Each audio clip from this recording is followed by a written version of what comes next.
तो मैं हूं कमर चीमा और दोस्तों आज मेरे साथ मौजूद हैं मेजर जनरल अशवानी सीवाट साहब जो कि farmer head of the territorial army रहे हैं और आप इनको इंडियन मीडिया पे अक्सर देखते रहे होंगे। बड़े ज़बरदस्त किस्म का अपना एक्सपीरियंस भी रखते हैं और डिफेंस मैटर्स पे और रीजनल सिक्योरिटी पे आप इनको सुनते रहते हैं। जनरल साहब आपके वक्त का बहुत शुक्रिया सर। मेहरबानी कमर। थैंक यू जनरल साहब।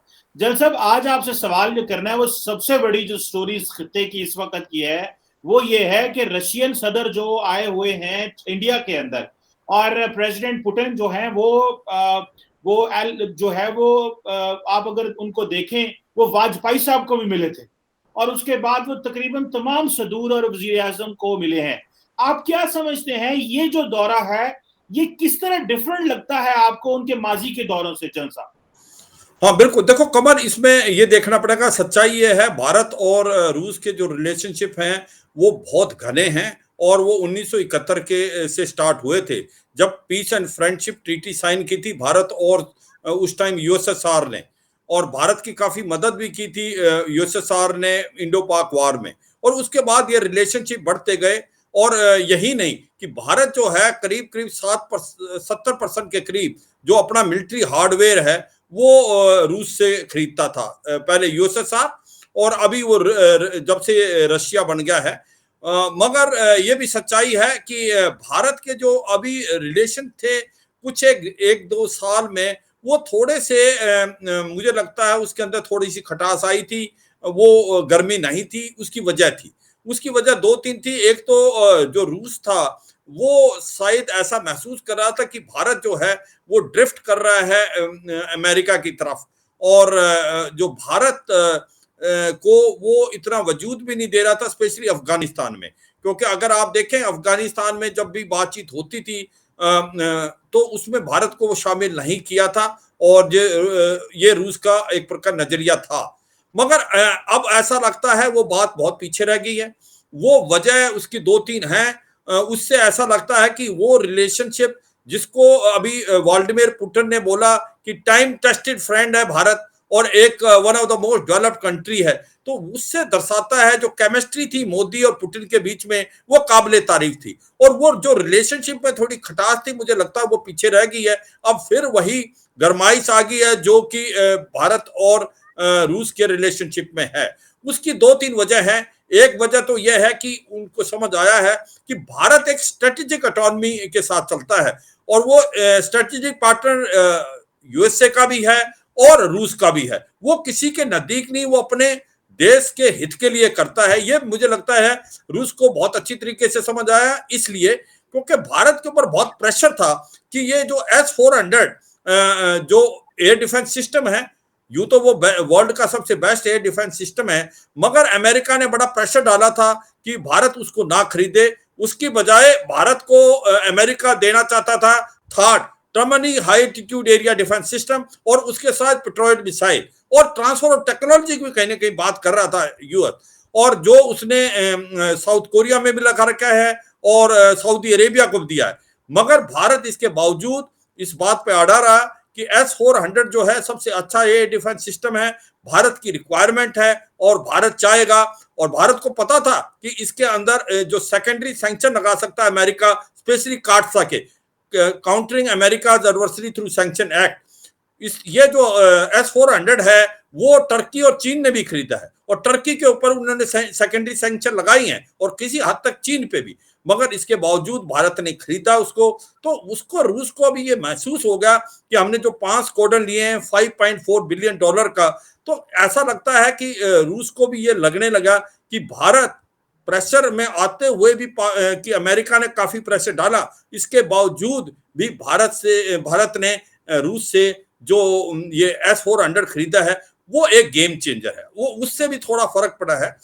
दूसरा मुझे लगता है जो रिलेशनशिप में थोड़ा बदलाव और आया है वो है कि जो भारत का नजरिया अफगानिस्तान की तरफ था, भारत बार बार कह रहा था अफगान लैंड, अफगान कंट्रोल और अफगान ओन्ड होनी चाहिए, कि ऐसा ना हो कि अफगानिस्तान के अंदर इंस्टेबिलिटी आए और वहां टेररिज्म, इंटरनेशनल टेररिज्म फैल सकता है। तो ऐसे में जो रूस था उसका नजरिया कुछ और था और वो तालिबान के काफी क्लोज भी आ गया था। मगर जैसे ही हक्कानी नेटवर्क के कि गवर्नमेंट आई, तालिबान के अंदर जो ज्यादा मेजोरिटी हकानी नेटवर्क है और वो इंक्लूसिव गवर्नमेंट नहीं थी, उसके अंदर 50 से 60% जो मिनिस्टर बने वो प्रोस्क्राइब टेररिस्ट थे। सिराजुद्दीन हकानी जो उनका इंटीरियर मिनिस्टर है वो खुद प्रोस्क्राइब टेररिस्ट है।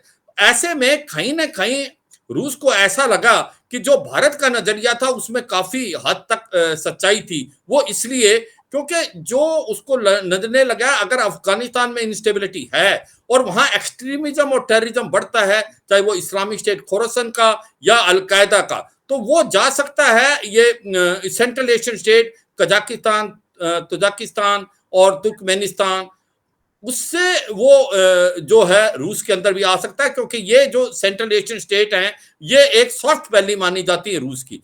तो वो भी उसको बदलाव नजर आया और तो ये दो बदलावों के कारण मुझे लगता है दोबारा एक मित्रता फिर घनिष्ठ हो रही है। और ये जो विजिट थी पुतिन की, ये एक हिस्टोरिक विजिट थी। इसके अंदर काफी नई चीजें हुई हैं। देखो, पहली बात तो यह है कि अभी 2 साल से जो है पुतिन कहीं नहीं गए हैं देश से बाहर। एक ही बार गए हैं जिनेवा में, जब उन्होंने जो बाइडेन के साथ बातचीत की थी। बाकी वो नहीं गए हैं G20 या जहां पर भी इनको जाना था उस समिटों में वो वर्चुअल किया है। मगर वो भारत में ये एनुअल समिट है, पिछले साल नहीं आए थे, थोड़ा सा फर्क था, मगर इस साल वो आए।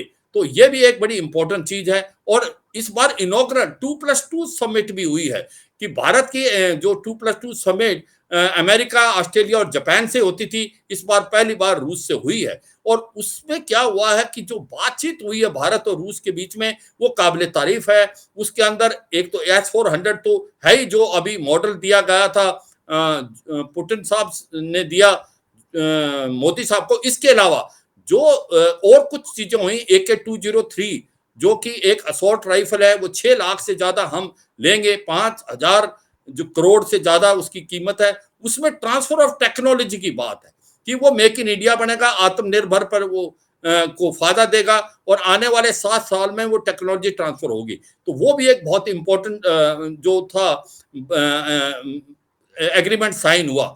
और अगला एक बहुत इंपॉर्टेंट चीज जो हुई कि अगले 10 साल में जो रोड मैप है मिलिट्री टू मिलिट्री का कोऑपरेशन, कोऑर्डिनेशन, टेक्निकल कोऑपरेशन, उसकी भी एक प्रकार से जो प्लानिंग हुई है कि 2021 से 2031 तक आपका क्या जो प्लान है, वो भी एक प्रकार से दोनों कंट्रियों ने सोच विचार करके उसको फाइनलाइज किया है।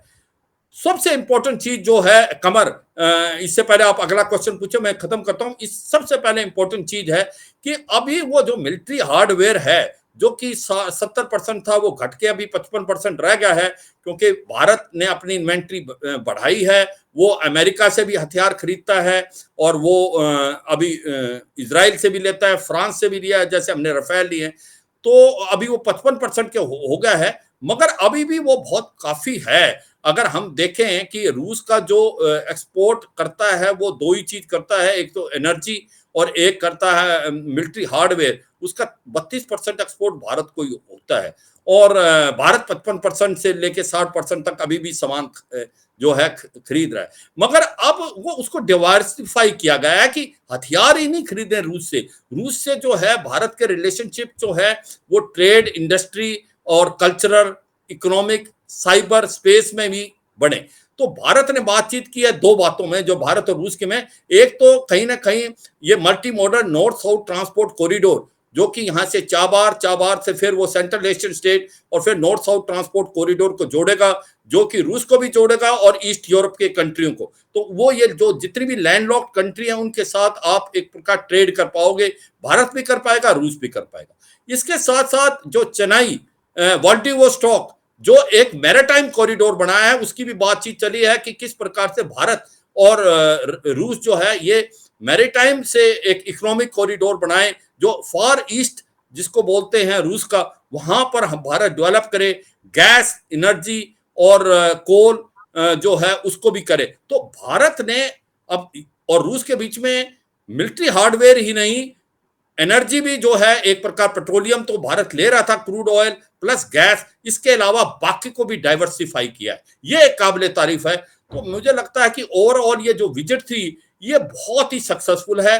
केमिस्ट्री अगर आप देखें मोदी और पुतिन के बीच में, वो बहुत ही अच्छी लगी। और मुझे लगता है कि आने वाले समय में इनके रिलेशनशिप और भी आगे बढ़ेंगे। तो और ऐसा लगता है कि आज रूस को समझ आया है कि भारत ना रूस के नजदीक है, ना अमेरिका के, एक स्ट्रेटेजिक ऑटोनॉमी के साथ चल रहा है, अपने रिलेशन को के हिसाब से चल रहा है, वो किसी का अलायंस नहीं है। कमर जी, बहुत शुक्रिया, आपने बड़े अच्छे और एलैबोरेट अंदाज से हमें बताया बेसिकली कि ये जो बायलैटरल पार्टनरशिप है इसमें चैलेंजेस क्या थे और इसको किस तरह क्लैरिफाई किया गया है और नए अपॉर्चुनिटीज के हवाले से बात हो रही है। अच्छा जनरल साहब, ये बताएं कि क्या आप समझते हैं कि पाकिस्तान के हवाले से भी बात हुई होगी? क्योंकि जो क्वेश्चन बहुत ज्यादा मीडिया ने हाईलाइट किया है वो ये है कि रशिया के बारे में, रशिया से चाइना के बारे में बात हुई है, चाइनीज एग्रेशन के हवाले से बात हुई है।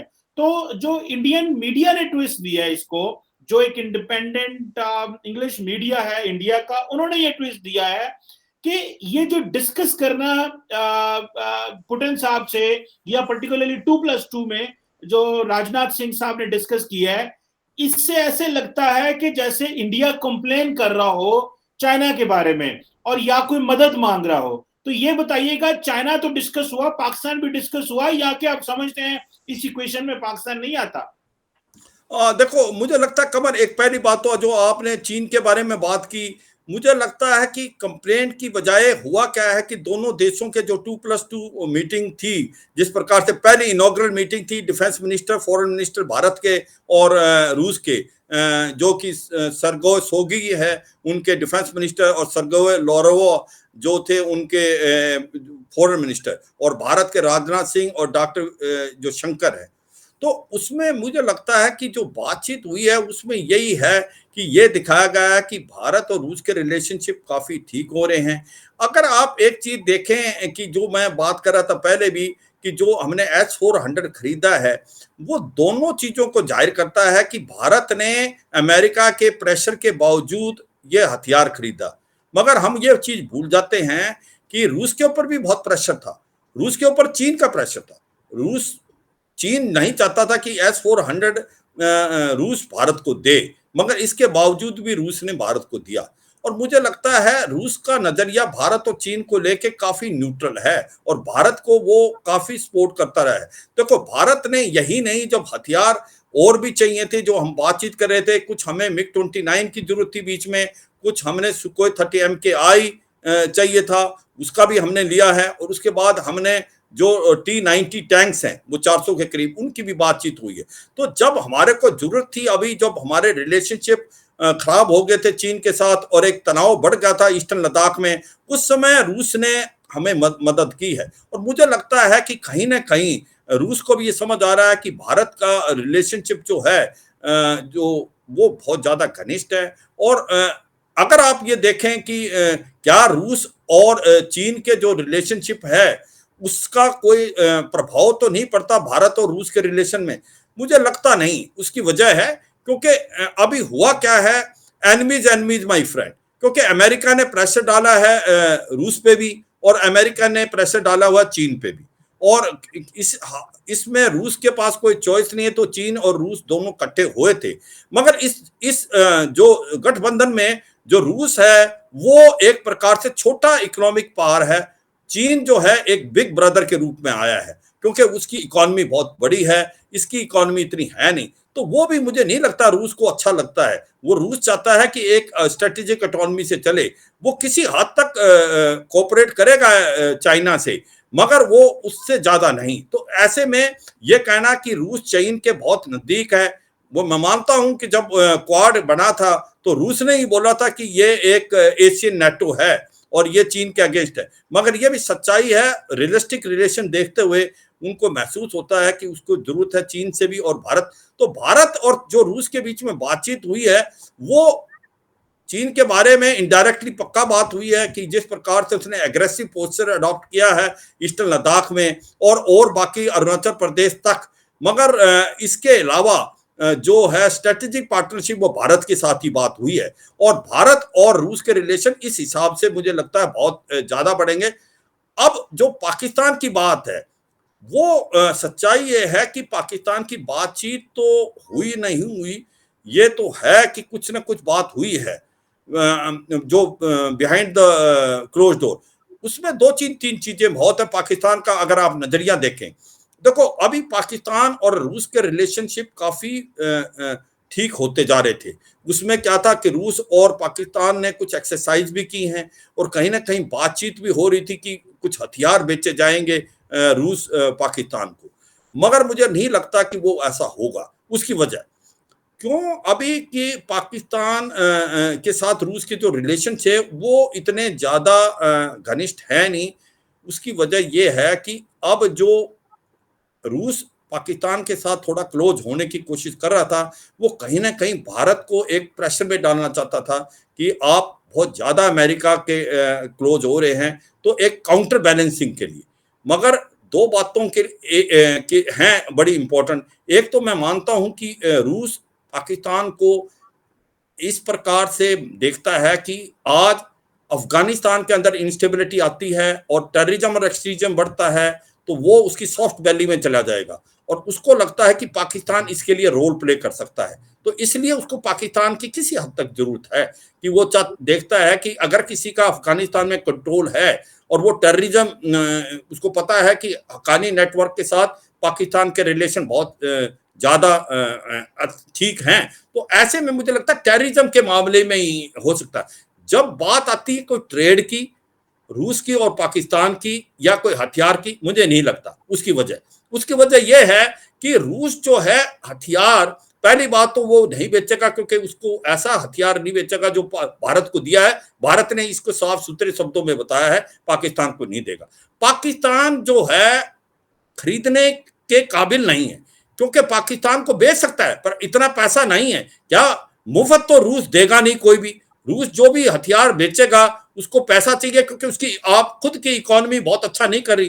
क्या पाकिस्तान के पास इतना पैसा है कि वो हथियार खरीद सके? मुझे नहीं लगता कि ऐसे में ये हो सकता है। इसलिए भारत एक बहुत बड़ी मार्केट है रूस के लिए, तो मुझे नहीं लगता कि ऐसे में भारत को वो एंटेगनाइज करेगा। और उसको लगता है जिस प्रकार से एक बातचीत भी आई, पुतिन ने बोला टाइम टेस्टेड फ्रेंड है भारत, और उसको मालूम है कि ये सेंसिटिविटी को देखते हैं दोनों देश एक दूसरे के, तो उनको मालूम है कि भारत और पाकिस्तान के रिलेशन को मद्देनजर रखते हुए रूस जो ऐसा कोई काम नहीं करेगा जो भारत को पसंद ना हो। और मुझे लगता नहीं कि हथियारों में कोई बड़ी बातचीत हो सकती है। उसकी वजह सिंपल ये है, एक तो भारत की सेंसिटिविटी और एक भारत पाकिस्तान की कोई काबिलियत नहीं है। इकोनॉमिकली वो कमजोर है, आज बहुत ज्यादा डेट में है, और वो हथियार मुझे नहीं लग सकता कि वो खरीद सकता है रूस से। वो भी बड़ा इंपॉर्टेंट मुद्दा है। तो ये दोनों चीजें हैं, चीन और पाकिस्तान के पहलू आए हैं। मगर ये भी देखना पड़ेगा, आज रूस काफी अकेला पड़ गया था। वो इसलिए कि अमेरिका ने उसको बहुत प्रेशर में डाला था। अगर आप देखें आज मीटिंग हो रही है जो बाइडेन की और पुतिन की वर्चुअल, यूक्रेन के ऊपर बड़ा प्रेशर है, क्योंकि ये है कि कहीं ना कहीं विश्वास दिलाया जा रहा है कि हो सकता है कि रूस यूक्रेन के ऊपर अटैक कर दे। उसकी वजह यही है, मुझे लगता है कि रूस जो है वो चाहता है कि यूक्रेन को नेटो में नहीं लिया जाए। अगर यूक्रेन नेटो में आता है तो नेटो की फोर्स रूस के बहुत नजदीक आ जाएगी, तो वो नहीं चाहता। मुझे लगता है इस बात में कोई ना कोई बात आगे बढ़ेगी। मगर आज की तारीख में 1 लाख के करीब ट्रुप्स यूक्रेन के अंदर रूस ने भी लगा दिए हैं और नेटो के ट्रुप्स भी कुछ गए हैं, तो ये भी एक बड़ा इंपॉर्टेंट चीज है। तो रूस को भी अकेलापन है, उसको चीन के अलावा कोई ज्यादा नजर नहीं आ रहा आज की तारीख में कोई दोस्त। ऐसे में भारत अगर है नजदीक उसके तो उसको बड़ा फर्क पड़ेगा। तो यूक्रेन वाली जो बात है, मुझे लगता है इसके अंदर कोई ना कोई नतीजा निकलेगा, क्योंकि रूस ये नहीं चाहता कि यूक्रेन को नेटो में मिलाया जाए जिस तरीके से बात चल रही है। क्योंकि अगर यूक्रेन नेटो में मिलता है तो नेटो के ट्रुप्स बहुत नजदीक आ जाएंगे रूस के, वो रूस नहीं चाहता। तो मुझे लगता है कि ये एक चेंजिंग इन्फ्लक्स है पूरा, जो इंटरनेशनल अगर आप रिलेशनशिप देखो, एक डायनेमिक्स बदलते हुए नजर आ रहे हैं। तो ऐसे में हर एक देश अपना नेशनल इंटरेस्ट देख के चल रहा है, और इसी नेशनल इंटरेस्ट को देख के मुझे लगता है भारत गया है। और भारत और रूस के जो रिलेशनशिप है, मुझे लगता है उसके अंदर आने वाले समय में काफी गर्मी। एक बड़ी इंपॉर्टेंट चीज आई जो इसके अंदर आगे करें कि भारत ने यह कहा कि भारत और रूस का जो बायलैटरल ट्रेड है वो 2025 तक $30 बिलियन होना चाहिए। और उसके बाद इन्वेस्टमेंट $50 बिलियन होनी चाहिए। क्योंकि यह भी सच है कि भारत और चीन के रिलेशनशिप अच्छे नहीं हैं, मगर इसके बावजूद भारत और चीन का जो ट्रेड है वो $100 बिलियन है उसके बावजूद भी। तो ऐसे में ऐसा लग रहा है कि जो भारत और रूस के रिलेशन अच्छे हैं, मिलिट्री हार्डवेयर लेता है कि स्कोप बहुत है कि दोनों के बीच में और ट्रेड बढ़े और इन्वेस्टमेंट बढ़े। तो ऐसे में मुझे लगता है आने वाले समय में कोऑपरेशन, कोऑर्डिनेशन बहुत ज्यादा होगी रूस और भारत के बीच में। कमर जी, बहुत शुक्रिया। अच्छा कल साहब, सॉरी जनरल साहब, ये सवाल बताइएगा एक कि जो आज की या कल की सॉरी डिस्कशन हुई है 2+2 या पुतिन मोदी डिस्कशन में, उसमें रिजर्वेशंस बहुत शो की गई हैं जो अब तक मीडिया ने हमें किया है। तो इट मींस कि ट्रस्ट डेफिसिट बहुत ज्यादा था, जिस तरह आपने भी बताया है कि ट्रस्ट डेफिसिट था और उसको डील किया गया है। हालांकि मैं देख रहा था कि 1991 से लेकर 2020 तक भारत ने ऑलमोस्ट $45 बिलियन का वेपन इंपोर्ट किया है रशिया से, जो कि मेरे ख्याल से सबसे ज्यादा वेपन इंपोर्ट किया होगा। ये मैं सिपरी का डाटा आपको बता रहा हूं। जल साहब ये बताइएगा, क्या इंडिया ने जो रशिया के कंसर्न्स क्वाड को लेकर के वो एड्रेस किए? क्योंकि क्वाड को लेकर के रशियंस बड़े कंसर्न्ड हैं, और जो Chinese and Russians Indian ocean में या पैसिफिक ओशन में जो पेट्रोलिंग कर रहे हैं, तो वो भी एक ऐसा जाएगा कि वो जारी बात है क्वाड ने भी अपनी जो मालाबार एक्सरसाइज करते हैं, और फिर उधर से अगर चाइनीज और रशियंस जो हैं वो अपनी एक्सरसाइज कर रहे हैं, कल को ये ना हो जाए कि इंडियंस और रशियंस आमने सामने आ जाएं और आपके लिए मसला हो, क्योंकि फिर रशिया तो चाइना के साथ खड़ा होगा। How do you see this matrix? हाँ बिल्कुल, देखो कमर, इसमें कोई शक नहीं, जो ये क्वाड है ये 4 देशों का समूह है जिसके अंदर भारत, अमेरिका, ऑस्ट्रेलिया और जापान है। और ये एक कोई मिलिट्री अलायंस नहीं है। ये सच्चाई है कि ये चीन की जो एक्सपेनिज्म और दादागिरी थी उसके अगेंस्ट है। और उसके जो 3 बेसिक प्रिंसिपल हैं कि फ्रीडम ऑफ नेविगेशन होना चाहिए, रूल बेस्ड इंटरनेशनल ऑर्डर होना चाहिए इंडो पैसिफिक में, और maintain territorial integrity and sovereignty of all nation including minor island nation. इसका मतलब ये जो 3 मुद्दे हैं वो सारे के सारे हैं कि जो चीन ऐसा लग रहा है कि जिस प्रकार से वो साउथ चाइना सी में आ रहा है, और लाओस, वियतनाम और मलेशिया, इंडोनेशिया, इनके सबके साथ प्रॉब्लम है। ऑलमोस्ट 90% उसने साउथ चाइना सी अपने नाम करने की कोशिश की है। ईस्ट चाइना सी में सेनकाकू आइलैंड में जापान के साथ प्रॉब्लम है। तो ऐसे में मुझे लगता है कि जो सोच विचार हुआ है कि जिस प्रकार से चीन के फुटप्रिंट्स बढ़ रहे हैं इंडो पैसिफिक में, उसको कोई एक देश नहीं काबू कर पाएगा। अब जो जमाना बायलैटरल और एक यूनिपोलर वर्ल्ड या बाइपोलर वर्ल्ड का नहीं रहा, अभी मल्टीपोलर वर्ल्ड का एक प्रकार से जमाना है। तो ऐसे में मुझे लगता है ये चारों देश की नेवी मिलके मालाबार एक्सरसाइज करके एक प्रेशर है। मगर मुझे लगता है कि रूस जानता है, रूस भी समझता है कि ये जो है उसके अगेंस्ट नहीं है, और रूस भी चाइना से इतना नजदीक नहीं है जितना हम सोच रहे हैं। उसकी वजह यह है क्योंकि रूस का और चाइना के बीच में भी काफी शक है।